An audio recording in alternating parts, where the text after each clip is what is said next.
Hey, welcome to the Street Sense group chat. We post daily videos to help money stuff make sense. And today we're feeling fine print. Fine print. Yeah. All those extra little words that you find on products, packaging, paperwork. Little bits of information that you see all the time, but you don't really know what it means. Yeah, or that you miss completely because you don't know where to look. But once you do know what it means, it can help you make a more informed decision when buying. True. Very true. That video that you did on skincare totally makes me shop differently. Yeah, and I was really surprised to figure out what dermatologist tested actually means. Yeah, you see it everywhere. Do you know what it means? Check it out.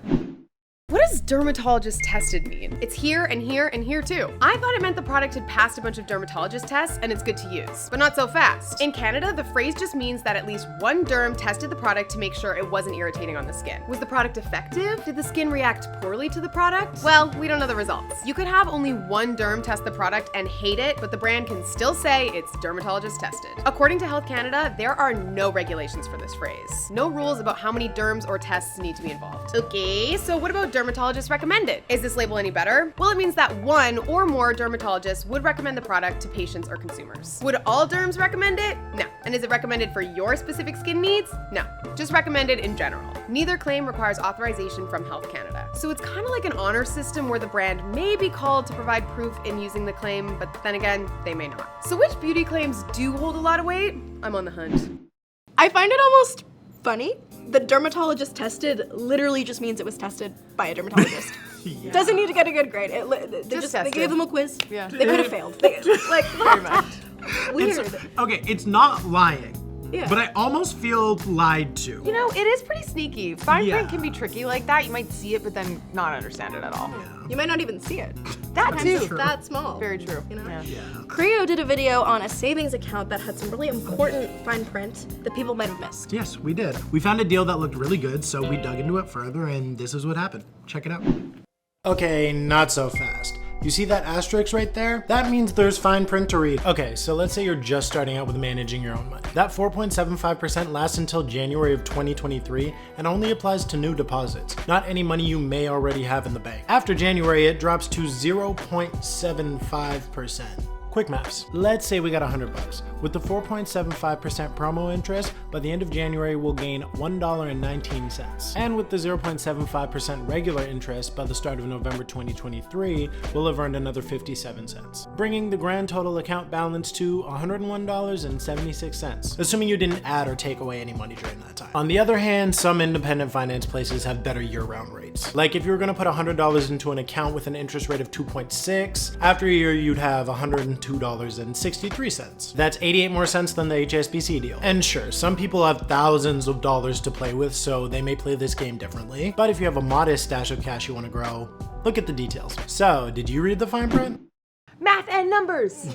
Yeah, it's kind of hard to talk about banks and savings without both of those things. Yeah. If you got lost, don't worry, you're not alone. I got you. We're gonna take math and numbers and make this as simple as possible. Okay. Essentially, you made about 40 cents a month. But the deal only lasted for 3 months. 3 months, so 40 plus 40 plus 40. 120.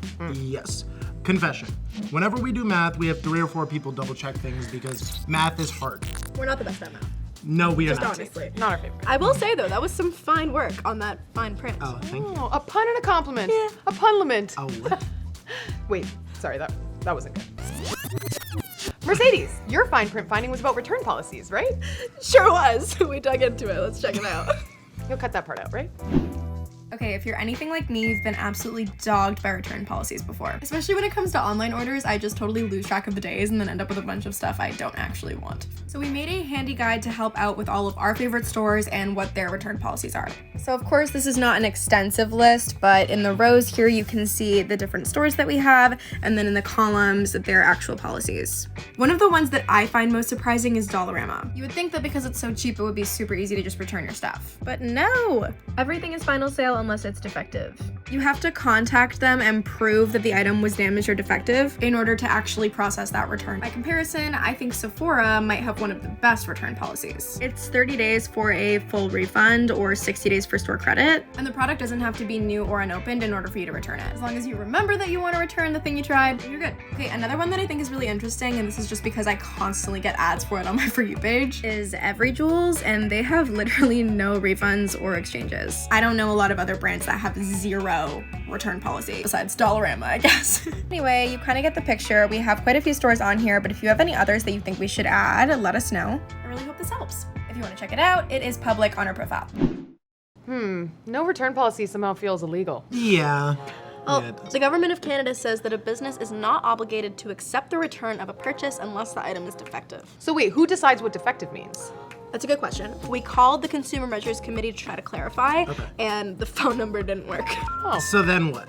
Well, we emailed them. Perfect. And they said, That email didn't work either. oh, so their contact info is defective. Okay. Great. I'm sure there's probably other offices you could try, but you probably will have to do some digging. Yeah. So maybe just double check your return policies before buying. But if you want to check out the document that we made, in the meantime, you can find it in our bio on TikTok. It's also on the YouTube channel, might be a little harder to find here. Yeah, so if you get to YouTube and want to give up, go to TikTok and hang out there for a bit. Yeah, watch a couple videos, stay a while. Yeah, we'll see you for the next Street Sense group chat. Bye. Bye.